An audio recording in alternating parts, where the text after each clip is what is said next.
welcome back. I remain to be your main man, Ingene, or in French, as always, you can simply call me, yes, by now you know it. Hi, my friends. We are in a fix. But as usual, we have Wamoga, who's giving us sober advice.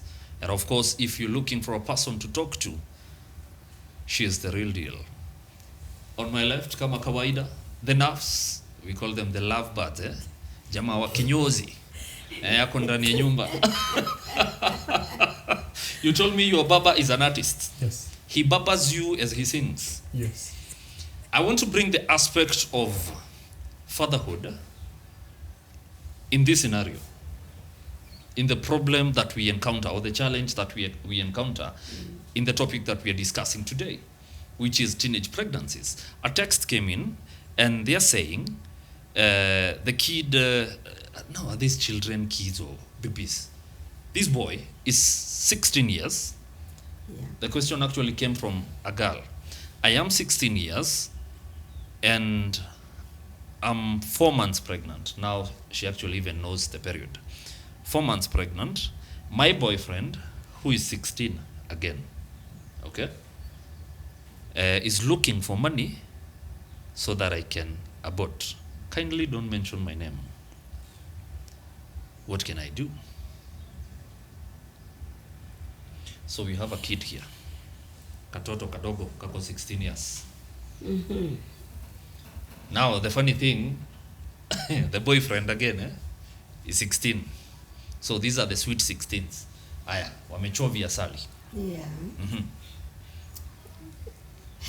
Ni pazito hapa. Mm-hmm.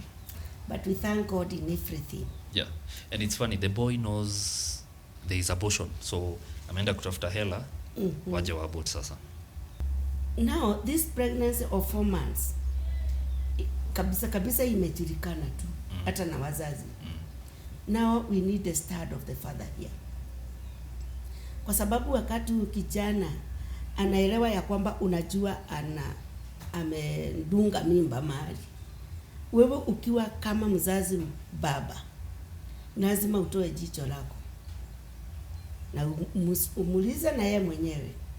Kama wewe mwenyewe nikiambia mama yako akutoe, ungefanya nini? Damu yangu si ya kuwekwa mahali na inatolewa.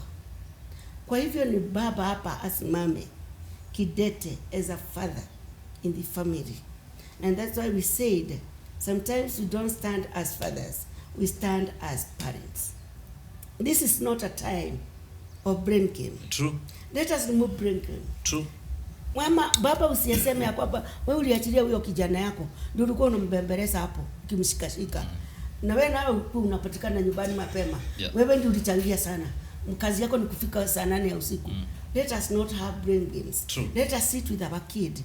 Let us give this kid hope. True. On the flip side, there's now this girl who poses the question. Yeah. What can she do? Because I think she's in a fix. By the time anaandika, this guy, this child also, who's 16, anataka, ameenda yeye kusaka hela, ndo shinikize huyu mtoto naye wa 16 years, aitoe ile mimba. Which is the way forward? As let me start with her, as I come to you as you speak on the boy child. Two wrongs cannot make a right. Perfect. Well said. So therefore, you have to make it right by now doing the right thing. Which is? So as a parent to that child, you have to give the implications of abortion. Uh-huh.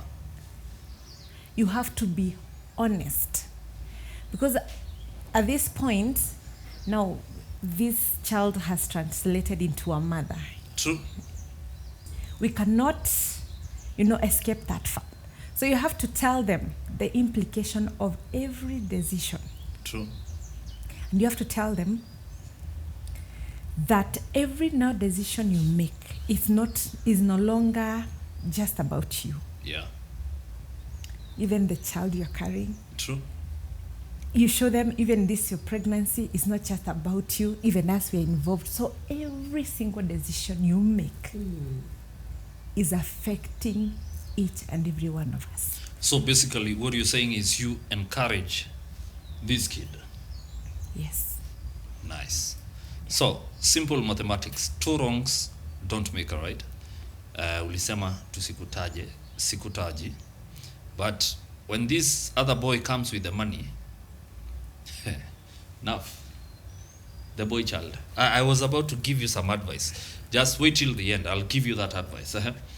The boy child. What is the role of these boys? Because these girls are not just getting pregnant by the Holy Spirit. Corona. Right? Atiki corona. No. It's action. They're saying it's quarantine manenos. What's the role of the boy child in this case? Yeah, it's very sad. Yeah. Because in our society, the boy child seems to be sanitized, if I may say.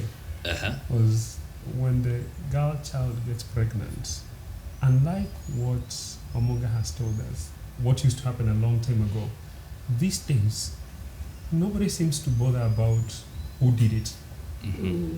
They'll ask, but nothing happens beyond that. So the boy child, to some extent, feels like, oh, I have Kuna escaped. afueni fulani. Anaondokea tu. And that's why many times you hear people saying they denied, they refused, alikatani. Yani kwa lugha sahi wanasema ameruka ball. Yeah. Jana rukaga namna gani? I'm still waiting to see them dribble alafu aruke. That jumping. Alafu hapo kakurukwa. Before bola kuruka. Alafu alikuwa alitubukia. Alafu hako kakurukwa. Yeah. Kanafanananga. Sana. Huyo mrukaji. Tuma sikio, tuma pua. Yaani kana tukanga tu hivi, pap, hiyo ni photocopy. How do you take a selfie of yourself, young? That's the thing now. It's sad. But that is what is happening with the boy Yeah. child. But the society has gotten to a point, it has condoned that also. Because if my daughter gets pregnant and I do nothing about it, Yeah. the parents of the boy child are not even aware. Nothing will happen. Yeah. So what stops this boy from impregnating another one? Another one, Na ashajua lugha sasa. They know what to say. Yes. Yeah. So to me, I would say, number one, it happens in most cases the boy is the older one. And I'm speaking to the boy child. Yeah. Being a man is taking responsibility. True. Being True. a man is being man enough. And being man enough is saying, yes, I've made a mistake and I can deal with it. I can face it. Because no matter what comes. every action has a consequence. Exactly. Every action has a reaction. Exactly. Yes. And they need to understand, wait a moment. What's the worst that could happen if you say, this is my child? You get embarrassed. So what are the consequences of abortion? Death. Death in the first place. Yes. Secondly, death actually to the girl herself. Yes. Secondly, death to the child. So what do you want to deal with? Do you want to deal with lifetime consequences of someone you killed? Or do you want to deal with embarrassment? Yeah. And embarrassment, you can deal with it. We get embarrassed all the time. Mtu anakuchongoa mtaani, you get embarrassed. Yes. That's normal. True. But let's face the consequences. Let's be clear on what are the consequences. Yeah. It's so easy to deal with. And don't say people will not know. You will never forget what you did. So you will have consequences to follow you the rest of your life. Yeah. Resentment in you, utakumbuka for the rest of your life. Let them take responsibility. Good. And at where we are, at that space where we are about responsibility, you'll be shocked by a text we also received. She says she was simply impregnated by her teacher. So it's I know it's a whole new ball game, but pia huyo mwalimu alicheza mechi yake na akaruka ball. Actually, he was nowhere in the picture because hawezi taka kusikika, and it was simply for grades. How do we move forward from that? Lakini lucky for her, huyo akona mtoi anasema tu it happened. So this also means in these numbers that we have, we might not actually be dealing with teenager to teenager. We might actually be dealing with men who know what they're doing, but they're just taking advantage of these girls. Right? So how do we deal with such? Like when we were chatting before, we were foreseeing a scenario whereby you might have your brother who comes from Shags, is living in your house, and he's not working. You're working. Your wife is working. Unamwacha nyumbani na msichana wa kazi and your children. Then things start happening. How do we control this? Because you might find, as I said, we have very sober guys who are just taking advantage of these girls. Si rahisi. It's very, very hard. Kwako kuwa umeamini mtu. Tuseme kwa mfano, mzazi amekuaminia mtoto, umfundishe. And then badala ya kumfundisha elimu ndio awe na maisha yake, unampea mtoto na hutaki ajulikane. We have dealt with cases like that. Mtoto hataki kusema, ukimfanya namna gani, ni kama sijui ni nini wanafanywa, hataki kusema, nasema mimba ni yangu na mimi mwenyewe. I think they are threatened seriously. Yeah, I think ukifuata sana unakuta kwamba anakuwa threatened. But before I say anything else, just want to talk to this man. You know, the Bible says, whatever you have planted, you shall come to reap. There is nothing that you do in secret that will not come out To light, true. Na mzee mmoja, kulikuwa na kesi ya mzee ambaye alishika msichana akamdunga mimba akiwa secondary school, na akasema isiongewe, na hiyo maisha ikakaa hivyo. Wakaishi maisha yao, na akaishi maisha yake, akaenda akawa na jamii yake, huyo akawa na jamii yake. Na hawa ule mtoto ambaye alizaliwa wakakutana na kijana wa huyu mzee na wakawa marafiki ya kuoana. Na wakitaka kuoana, kasemekana ya kwamba ni wakati wa kukutana na wazazi. Wow. Maana walitaka kufanya kitu kinachoheshimiwa. Na wakaenda kuona wazazi.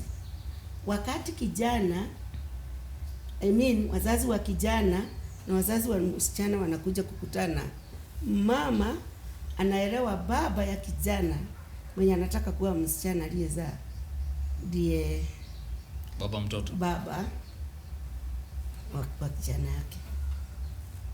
Confusion inaingia katika maisha. What if hawa watu wako wanataka kufanya kitu kinaheshimika, wagionana, hiyo boma ingekuwa cast. True. And these days kuna vitu watu wanajipa haki. Anasema ya kwamba we are saved and things are okay. There are curses that comes from blood inheritance. Zile vitu unafanya ukiwa mbaba haramu wasichana wa watu, it will happen to your family. True. What goes around comes around. Yes. So the best thing, hata tu wazee, si tu mweke nidhamu, tafadhali. Watu wawe na adabu. Kuonea mayai ya mwenyewe kijicho.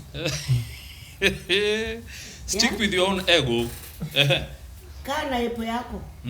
Wachana na ya mwingine. Yes. Na we always say this, beautiful ladies will be born each and every day. So there will be no way all day you will never meet a beautiful lady. At our time, there were those who are beautiful. Today, there are those who are beautiful. You can see nurse here. How beautiful she like is. you must have been very beautiful. Which you still are. I think so. What we are supposed to do. Yeah. kama ni mtu ambaye hii kitu ningeielekeza tu na ikuwe ishikwe kabisa mpaka na serikali. Yeah. At our time, wacha tuongee hiyo, tulitaja ni mwalimu. Tutaje mwalimu. At our time, mwalimu angesikika ako na urafiki tu hata ya barua na msichana, alikuwa anavutwa hiyo kazi. True. Kwa sababu ni kama ana betray kazi yake. Ni kama anakata maisha ya ule mtu. Hizo sheria kwa serikali yetu zilienda wapi? And actually, mwalimu used to be kio cha jamii. Yes. Because if you are a teacher back then, my friend, yes, you are respected. You are respected. You are highly respected. What happened? Nini hiyo ilifanyika? Ni watu kubeba mambo kiurahisi. Ule mwalimu wa kwanza ambaye alidunga mimba akakosa kuulizwa, akawasababisha wa pili adunge, wakakosa kuulizwa, watu wakakaa hiyo freestyle. Na pia shule I think zikalegeza mikakati, sababu unapata ya kwamba girls can wear how they feel like when they are going to school. Unfortunately, men are visual beings. Wakati wetu ulikuwa unavaa nguo inafika kwa mguu. Printed box. Na kuna others. Mimi ndio nilikuwa siku moja nilipata bahati. Nilipoimbia president, hayati mzee Jomo Kenyatta, nikapewa skati ya bendera. Iko na design tofauti. Lakini hizo zingine zote ni printed box na nywele imenyolewa. And we are not joking. Sasa hivi mnaenda na mastailo. Inaitwa mastailo kwa shule. Na saa hii unaenda kama mzazi, haki hata wazazi saa nyingine. Unaenda tu nasema mimi mtoto wangu akubaliwe kushuka nywele. Aenda na dreadlocks. Actually a law was passed. Yeah. Because you can go to school na kitambaa ya kikorino. Now a law was passed. Now actually unaweza enda shule na dreadlocks. Imagine. Kenya legislatures, we are watching you, my friends. Okay. Among what you say, kindly give us your parting shot, because I'm being told we have a few minutes to go. Wow, it has been a heated one, but we thank God for this far. Yes. So my point is acceptance. If you're in that situation, you have a teenager who is pregnant. Yeah. Accept. It may be hard, it may take time, but the first, if you accept, is the first step to be able to deal with every challenge and every step as it comes. True. And also the other thing is, as parents of the teenage girl, yeah, seek to know the one who is responsible, so that steps are taken towards ensuring even them they take responsibility. True. Because it may be seen like it's a very, very simple thing to just, okay, probably I have money, can be able to bring this child up. Yeah. I don't need to involve anyone. Yeah. But the repercussions in the future could have more repercussions. True. Than when you would have dealt On the present. Yes, Yeah. with this issue. So that we stop marginalizing the girls. Okay. Yes. Okay. You'll be the last one to do the your thing. Yes, Wamuka. Yes. Parting shot. A very short one. I just want to say thank you for the lookup, Yeah. the family time, and I would also want to tell the viewers, it is a high time we think of our family. Let us think of them by collecting their mistakes, sitting down with our kids, collecting their mistakes. Because as I said last week, there is no good family. It is people who sit down and make a little heaven, like we have been saying, in their family. True. Brought the way in a good way that you see it's good. And even if he get wood, he'll never come out of it. We have seen it, and we have seen it very well. Train that child even to live in a godly manner. Because when a child is a problem in the family, that child, Gene, is a problem even in the church. True. And It's in a the society at problem large. in the society. Yeah. Everywhere. So try to brought us a good child who cannot be a thief in our society. Yeah. Who cannot be An impregnator, yeah. if there is a word like such. If there is a word like if there is a vocabulary like that. Yes. Pregnant. I think now I just graduated to a professor. Now, so that Yeah. we can be able to have good leaders in our community. We have even good leaders in our family. Yeah. It is you parents who will do that, not the child, him or herself. True. It is your work. As we have said in several shows, that we work on our marriage, we need to work on our children. God bless you. Good. If we work on our marriages, then for sure we need to work on our children. Yes, and the boy child has the final shot. What a pleasure. Bring a pregnant point. Sure. There's been too much that has been pregnant in this discussion. Yes. So it can only go that way. Yeah. But to say the least, number one, being or making a mistake is not the end of it. The best way to look at this is not to make another mistake, Yeah.